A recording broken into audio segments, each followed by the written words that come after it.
Bene data bakundwa b'umwami Yesu Kristo, mwese abakurikira izi nyigisho tubahaye ikaze mu biganiro bya Saveur Divine. Ibi biganiro mu bitegurirwa n'abavugabutumwa bwiza batandukanye, akaba ari umuhamagaro ugendera ku ijambo ry'Imana byanditse mu gitabo cy'ubutumwa bwiza uko bwanditswe na Matayo ibice 24 umurongo wa 14. Kandi ubutumwa bwiza bw'ubwami buzigishwa mu isi yose ngo bube ubuhamya bwo guhamiriza amahanga yose, nibwo imperuka izahera ko ize. Ibi biganiro mubikurikira ku channel ya YouTube yitwa Saveur Divine. Tubifurije kugubwa neza. Imana Data ari nayo So ibaha umugisha.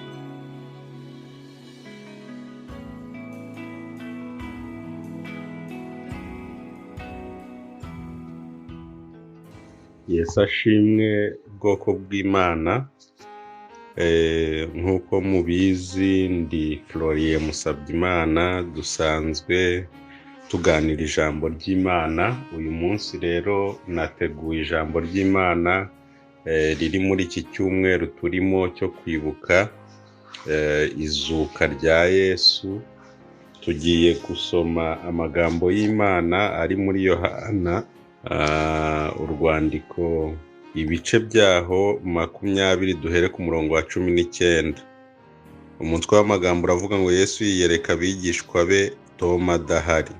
Nuko kuri uwo munsi bugorobye ari wo wa mbere w'iminsi 7, abigishwa bari bateraniye mu nzu, inzugi zikinze kuko batinyaga Abayuda. Yesu araza ahagarara hagati yabo, arababwira ati amahoro abe muri mwe. Amaze kuvuga atyo abereka ibiganza bye n'urubavu rwe. Abigishwa babonye umwami baranezerwa. Yesu yongera kubabwira ati amahoro abe muri mwe, uko Data yantumye niko nanjye mbatumye. Amaze kuvuga atyo abahumekeraho ati nimwakire umwuka wera. Abo muzababarira ibyaha bose bazaba babariwe, abo mutazababarira bose bazaba batababariwe. Ariko Tomu, umwe muri abo 12 witwaga Didomu, ntiyari kumwe nabo ubwo Yesu yazaga. Nicyo cyatumye abandi bigishwa bamubwira bati tubonye umwami. Nawe arabasubiza ati nintabona inkovu z'imbereri mu biganza bye ngo nzishyiremo urutoki rwanjye, sinshyire n'ikiganza cyanjye mu rubavu rwe, sinzemera. Bene data, tugiye kuganira kuri iri jambo. Umutwe w'amagambo nahaye iri jambo ni ijambo rivuga ngo amahirwe ari muri Yesu arangana kuri twese. Ahangaha ngiye kuvuga abantu babiri. Iyo umuntu avuze kuri twese aba avuze abantu batandukanye. Umuntu yakwibaza ati kuki uvuze kuri twese? Aha tugiye kuvuga ku ntumwa mu bice bibiri. Hari intumwa za Yesu zizwi, ziri hamwe zizwi, hakaba n'izindi zitazwi nyamara Yesu zose azemera. Ahangaha rero ijambo ry'Imana tugiye kuganiraho cyangwa turi buvugeho muri aya magambo dusomye, nuko aha izi nkuru ni inkuru zabaye ku bigishwa, ariko bamwe muri bo n'ubu mu bantu bisanzwe bitubamo, ugasanga umuntu umwe aravuga ko ari we wabonekewe n'Imana kurusha undi. Ugasanga mbese abantu bariyitirira Imana, barabyikururira. Ariko aha ndagira ngo mbabwire ngo wowe unyumva, amahirwe n'ayawe, waba uri kure waba uri hafi, Yesu nawe aragukeneye. Aha rero Yesu yari amaze gupfa, arazuka. Azutse yiyereka abigishwa be nk'uko yari yaravuganye nabo. Yari yarababwiye ko azapfa ariko akazuka.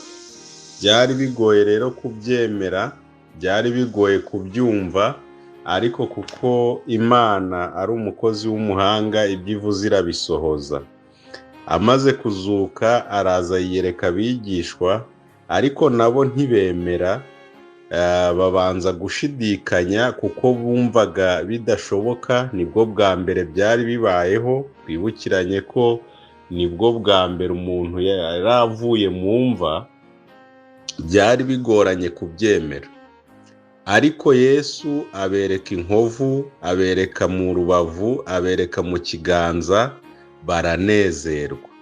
Ahangaha ndagira ngo mbabwize ukuri yuko aba bantu Imana Yesu yabiyeretse, abiyereka kugira ngo bamumenye, abaha ibimenyetso. Ariko bamaze kumumenya baranezerwa, baragenda rero bari bari kumwe n'umwigishwa wundi udahari, ari we mvuga wowe uri kure, wowe utaraza, nawe Yesu aragutekereza. Ubwo baramubwira bati tubonye umwami.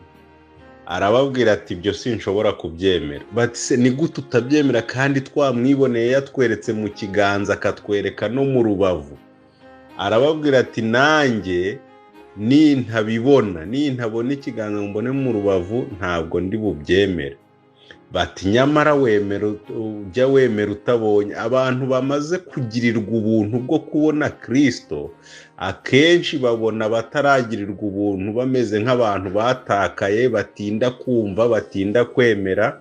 Ariko siko bimeze. Yesu aracyateze ibiganza, arindiriye, ategereje n'abo ngabo bari kure, n'abo bataramubona, n'abo atariyereka, n'abo yiyeretse ntibamusobanukirwe. Aracyateze ibiganza kugira ngo abiyereke bundi bushya. Mwene data rero unyumva, nawe uri mu bo Yesu yiteguye kwiyereka. Afite umugambi mwiza kuri twe wo kutwiyereka. Nta mwenda azatugendamo.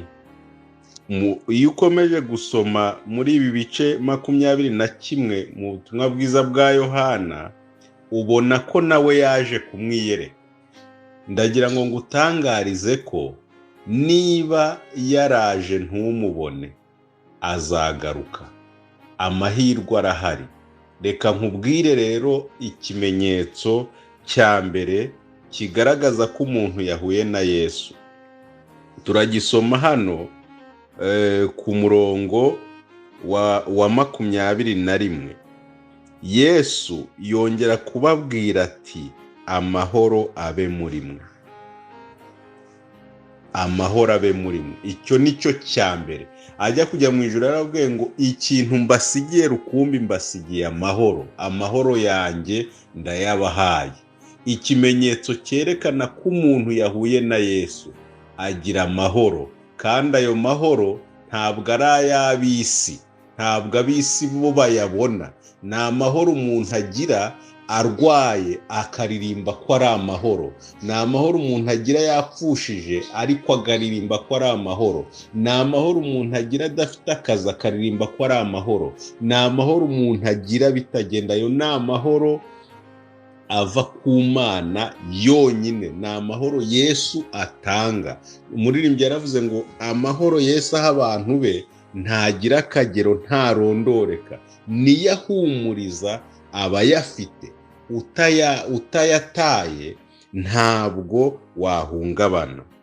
Icya kabiri, ikimenyetso cya kabiri, ni uko ukora umurimo w'Imana, ukora umurimo wa Kristo. Icyo ni ikimenyetso simusiga cy'uko wahuye na Kristo. Kuri uyu murongo wa 21 ukomeje B yawe iravuga ngo uko data yantumye niko nanjye mbatumye.